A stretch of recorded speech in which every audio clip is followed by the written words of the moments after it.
मौजूदा विधायक की बात करूं तो उन्होंने तो कोई कार्य ही नहीं किया है। मुझे लगता नहीं कि उन्होंने किसी भी यहाँ के नागरिक को पहचाना हो। वो जानते ही नहीं यहाँ के नागरिक कौन है। वो अपना एक अलग तरह की राजनीति कर रहे हैं, जिस राजनीति को एक समाज सेवा नहीं कह सकते। एक राजाओं के वेश में वो यहाँ हैं कि उनका मन है तो वो किसी से मिलते हैं, उनका मन है तो वो प्रजा को पहचानते भी नहीं। जितने उनके साथी जिन्होंने उनके लिए पिछले विधानसभा चुनाव में काम किया है, मुझे लगता है कि उनमें से एक भी आज उनके साथ नहीं है।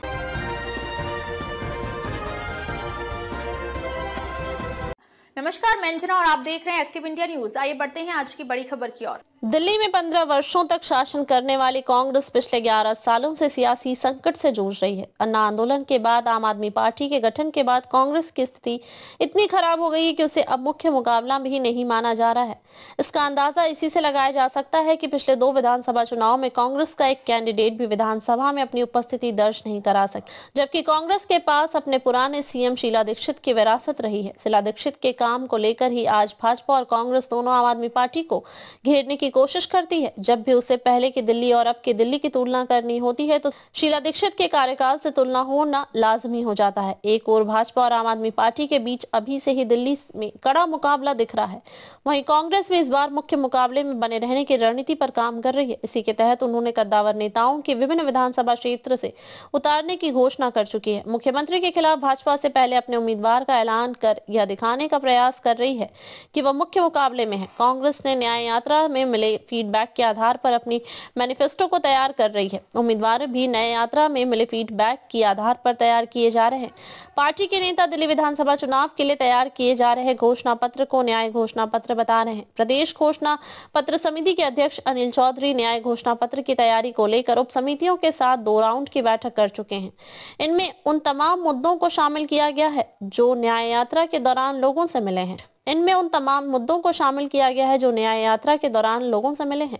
आम लोगों की परेशानी, बेरोजगारी, खस्ता हाल, सड़क, दिल्ली में कूड़े का पहाड़, प्रदूषण, पानी की समस्या जैसी शिकायतें लगभग सभी जगह से आई है। इन सब के अलावा बुजुर्गों की समस्या, महिलाओं की समस्या सहित क्षेत्रवार समस्याओं की भी चिन्हित कर उसे न्याय घोषणा पत्र में शामिल किया जा रहा है। जल्द ही इसे अंतरिम रूप देकर जनता के समक्ष लाया जाएगा, जिससे लोगों में इसका प्रचार प्रसार किया जा सके।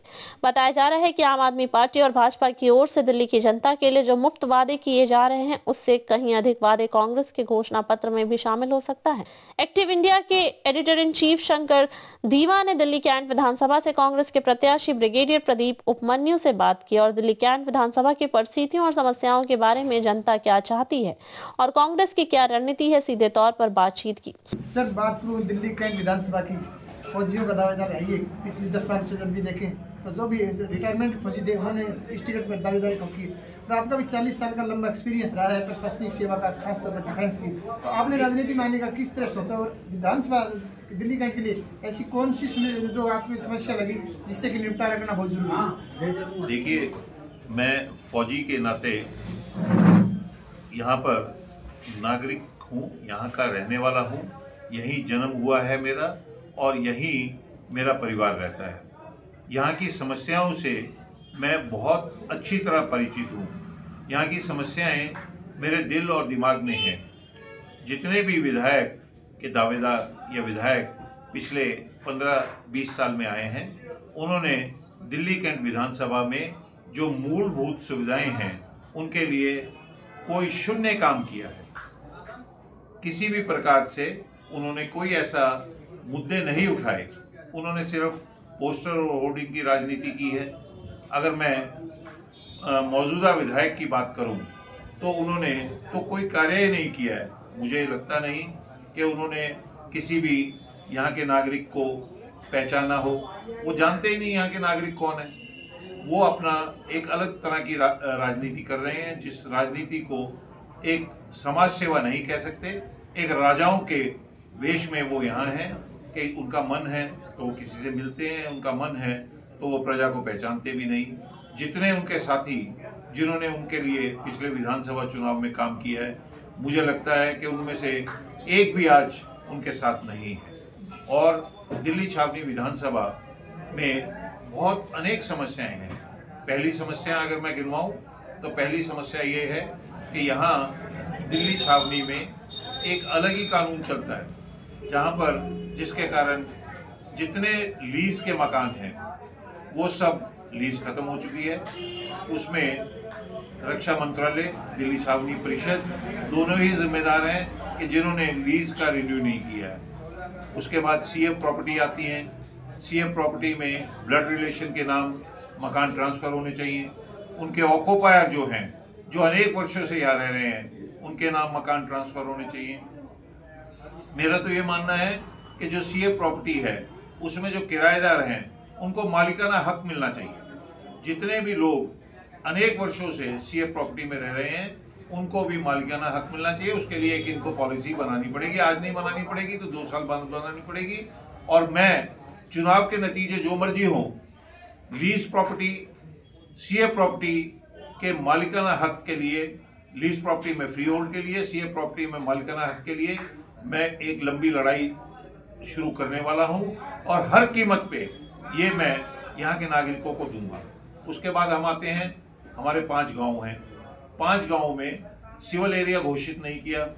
बहुत टाइम यहाँ के मौजूदा विधायक ने तो उसको मुद्दा उठाया ही नहीं। उससे पहले भारतीय जनता पार्टी के विधायक थे, उन्होंने इसकी तरफ देखा ही नहीं।